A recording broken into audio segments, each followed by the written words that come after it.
Hello everyone, my name is Emmanuel, and today I'm going to talk about how to optimally present data to users.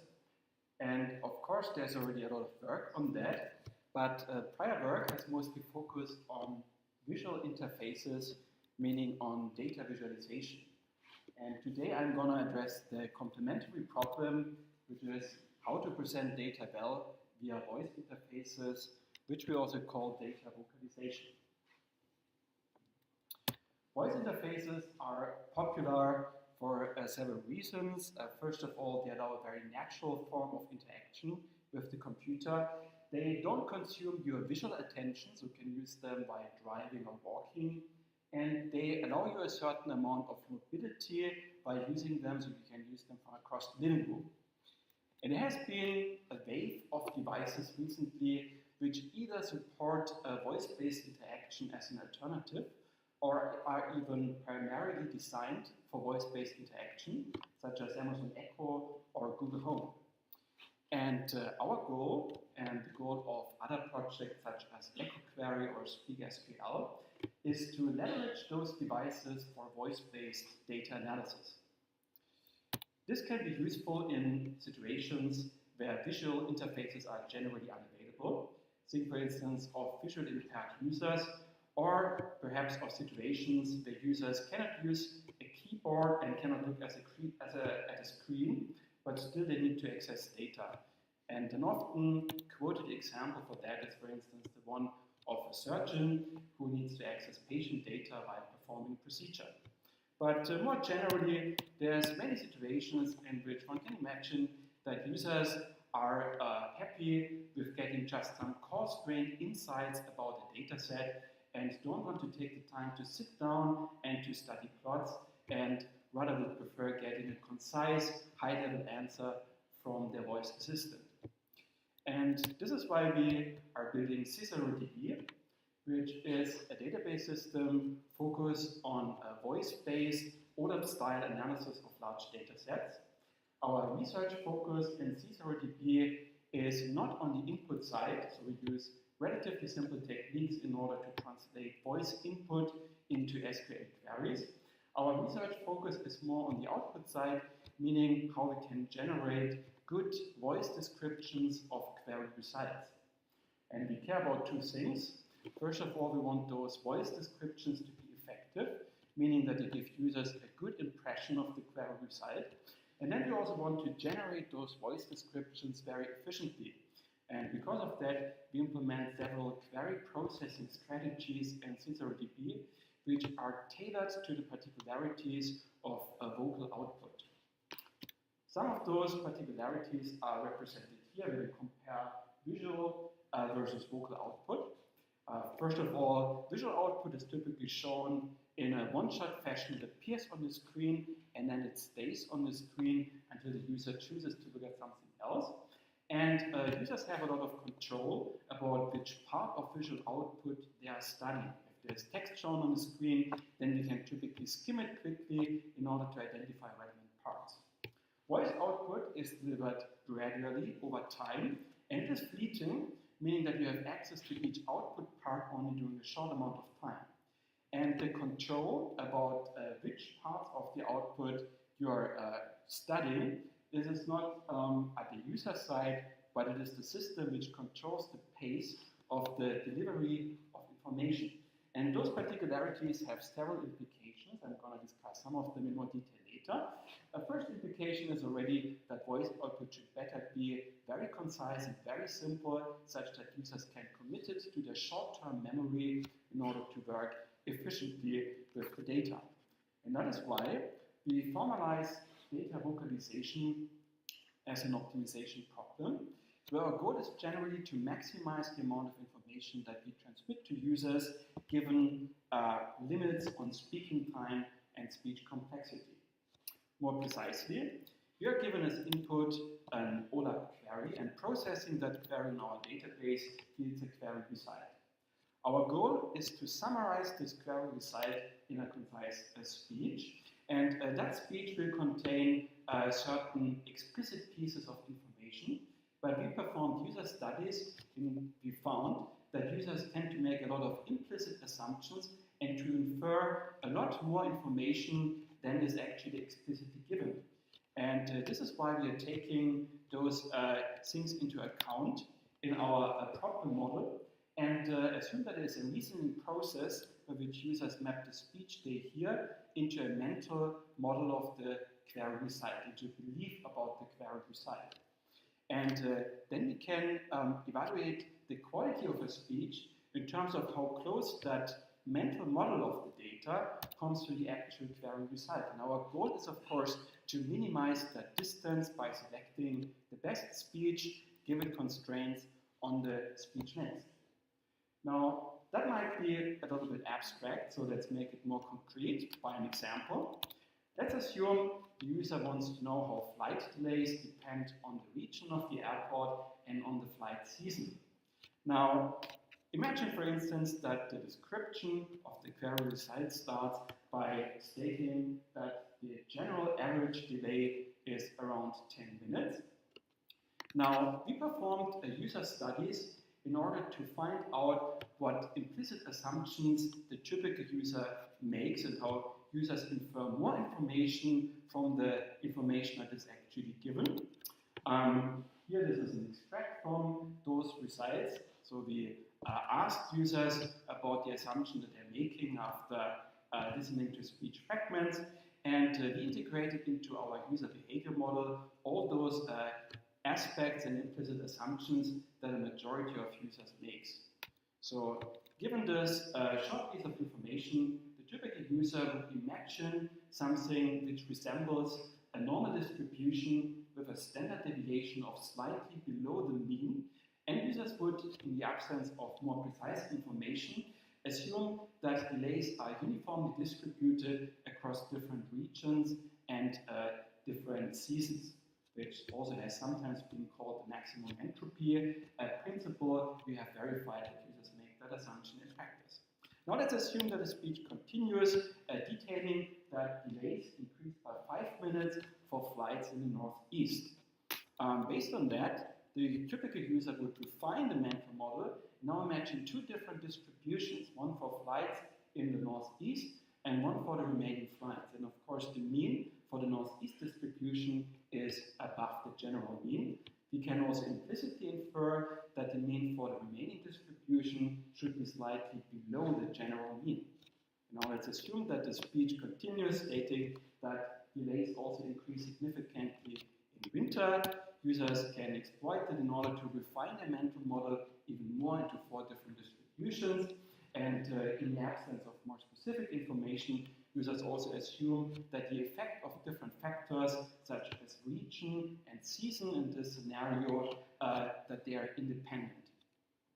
All right, so based on our user model, we have now mapped the speech to a mental model of the data, and we can evaluate the quality of that speech by looking how close this mental model comes to the actual result.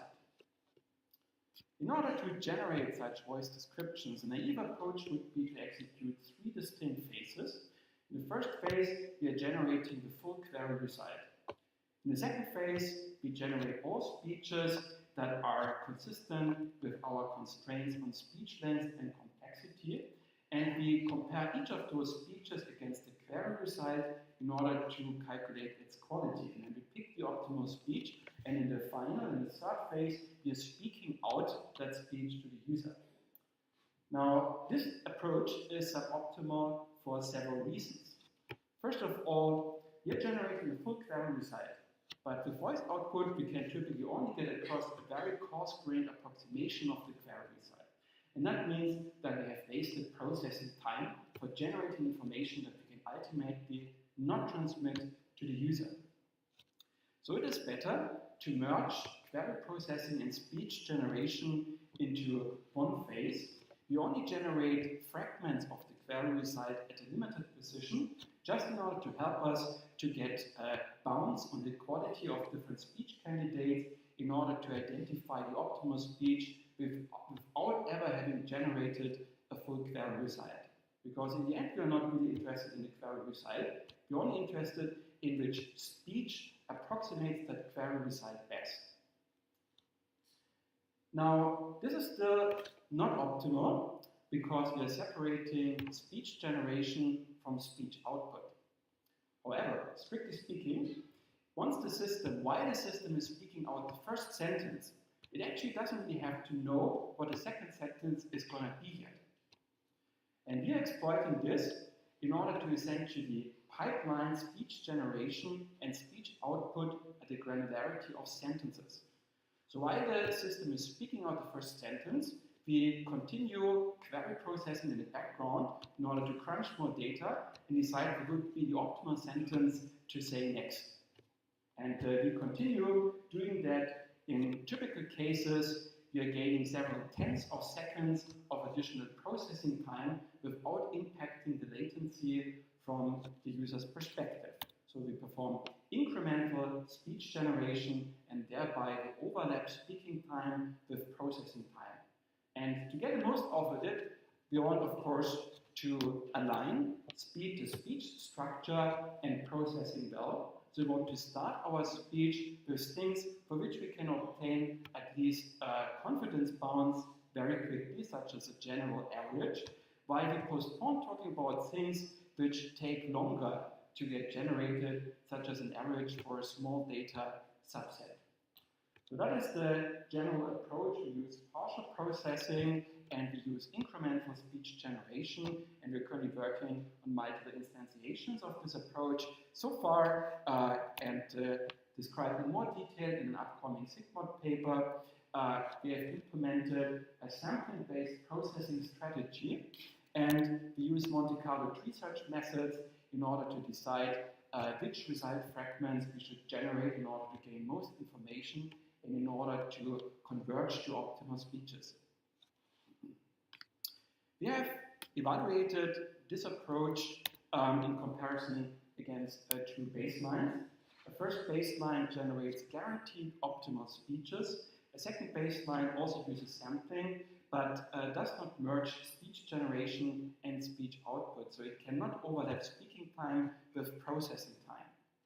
And here you see results for different queries on a data set about flight cancellation probabilities. And as you see, the holistic processing strategy realizes an attractive trade-off between the two metrics: latency, meaning the time between the query comes in and speech output starts, and the metric as speech quality, because generating optimal speeches takes often many seconds of processing time, which is not suitable for interactive analysis. By generating speeches via monolithic sampling often leads to speeches of a very bad quality. And to make it more concrete what it means to get a speech of bad quality, let's perhaps look at an example. Here you see speeches generated by the three approaches for describing a query result which contains cancellation probabilities for flights depending on the airport region and depending on the flight season.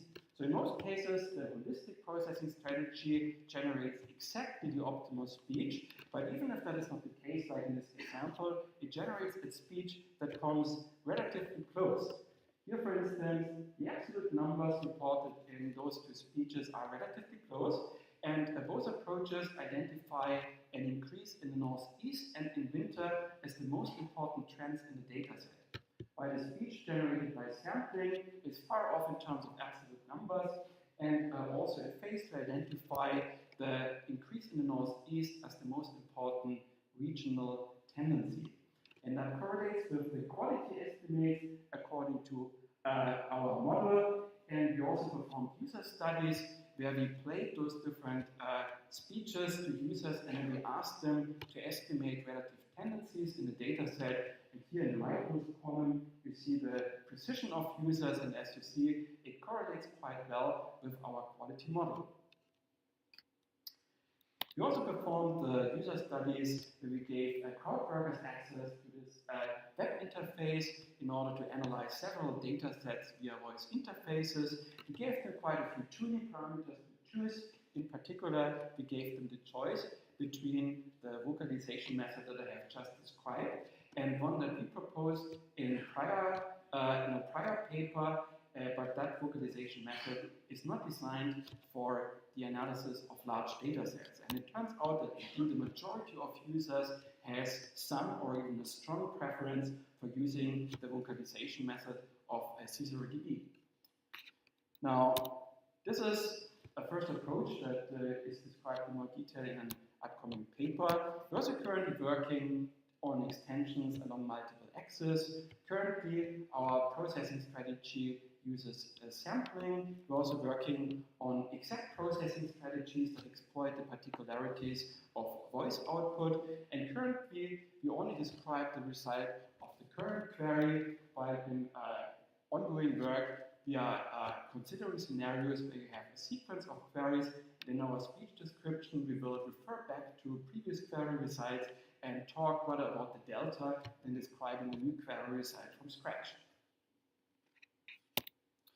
In summary, I've given a short overview of CiceroDB, which is a system that supports OLAP-style analysis of large data sets via voice interfaces. We formalize vocalization as an optimization problem, and we exploit query processing strategies that are tailored for the particularities of voice output.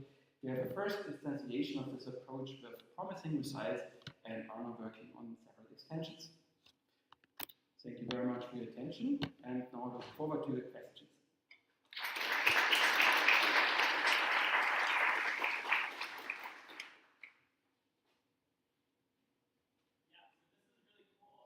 Thanks.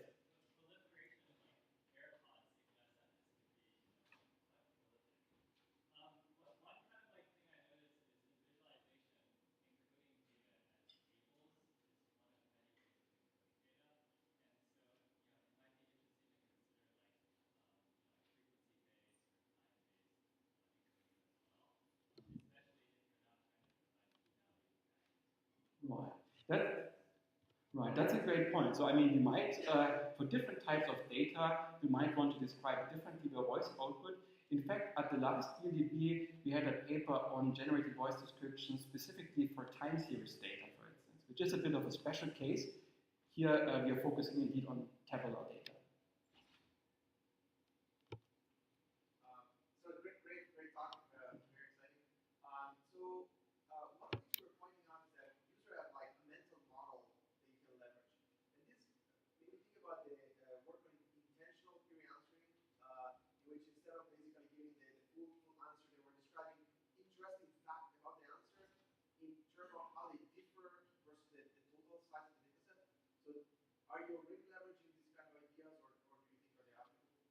Right, so intentional query answering is definitely related. We're also discussing that in our related work. So, I mean, in intentional query answering, you typically don't necessarily focus on voice output.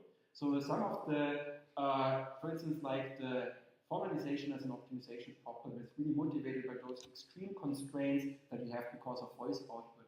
As soon as you see text on the screen, it is okay if it is a little bit longer, but with voice output, it's been like every word counts basically.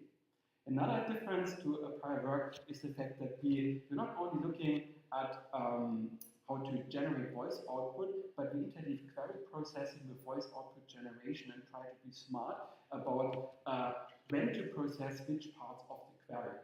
For instance, something like incremental generation of speech fragments that only makes sense if your speech is actually spoken out as opposed to shown at once on a screen.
Right. So we are focusing more on the output side, but for the input side, we also offer a simple keyword-based query interface. There's of course a trade-off between how general the queries are that you support and how basically how powerful your natural language input to query translation method is.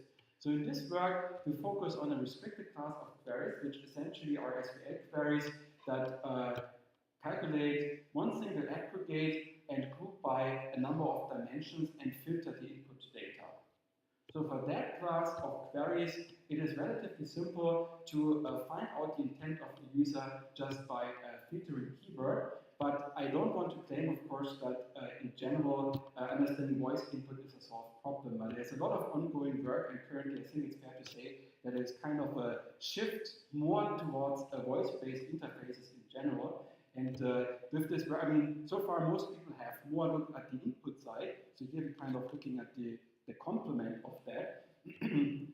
So in this specific case, it works, but I agree that would be like more general query classes where that would be very hard currently to realize. Somewhat related note, maybe more optimistic. People don't do a lot of querying on handheld devices or using gestures because data analysis is often a job thing where you're at a desk. So I wonder though, for voice interaction, it's usually casual interactions or you're busy doing something else, like flying a plane or driving or something. And so again, I wonder if like the settings that might be most interesting might be either real world or streaming or somewhat slightly different use cases. Yeah? Right, so the question is about the use cases in general. Right. So I mean, okay, I guess there's a couple of use cases like when driving or flying, or also, I mean, if users are visually impaired, for instance, where I think this is the best alternative probably. The question is, if I say data analysis, I'm not necessarily thinking about serious hour-long data analysis by professional data scientists. But I mean, right now, those devices like Google Home or Amazon Echo, they can already answer simple questions that refer to structured data. You can ask them, what is the Bitcoin course currently, for instance, right? So I could imagine scenarios in which users have a few questions just out of curiosity, and where they might not really take the time to do serious data analysis by looking at plots, but just having some very high-level overview or some high-level insight into a data set would be sufficient. And in such cases, I think voice-based interaction could be very convenient. I mean, in many situations, like in your living room, if you have an Amazon Echo or Google Home, then you have already access to a voice assistant without having to get up from the couch, for instance. And those are scenarios in which I could imagine this be useful. But differentiate between natural language querying and voice querying, in particular on the query side. For many of those use cases you're describing, they would be natural language queries, and you would go to the Google search box, and that's what a user would do if they were on a computer. They wouldn't actually be analyzing a table of data, right? Those are casual, like, I wonder what's going on with stock prices today. They would go to Google and say, what's going on with stock prices today, right? So it's really, I think the scenario where your sweet spot, that it seems to me, is you do have tables and you do have relations, and then ask when do those need to be in a voice environment. Well, I would say up to a certain extent, like how to generate good voice descriptions is up to a certain extent orthogonal from the problem, how do I translate a voice input into a query and find the corresponding data, for instance. I mean, right now, I mean, those queries like what is the Bitcoin course or what is the course of a certain share, I mean, this works in a subset of scenarios that might be particularly common, right? But I would hope that in the future, generally the scenarios that can be like the queries that can be understood by those devices will extend. And once that happens, here we have the corresponding method in order to take care of the output side. Because in the end, all work on voice-based query interfaces, it only makes sense if there is some way of getting the results across to the user in the end. And this is kind of a gap that we're working on closing.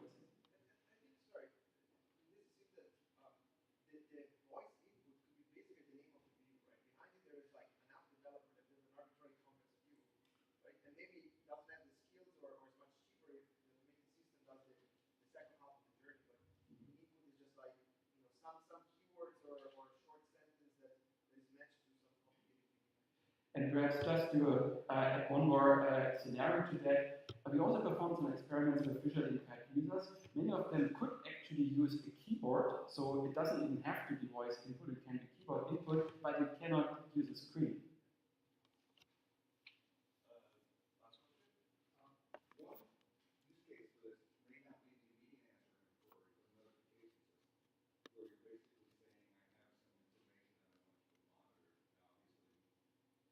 True.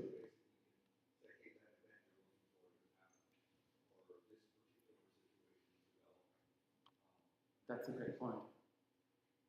True.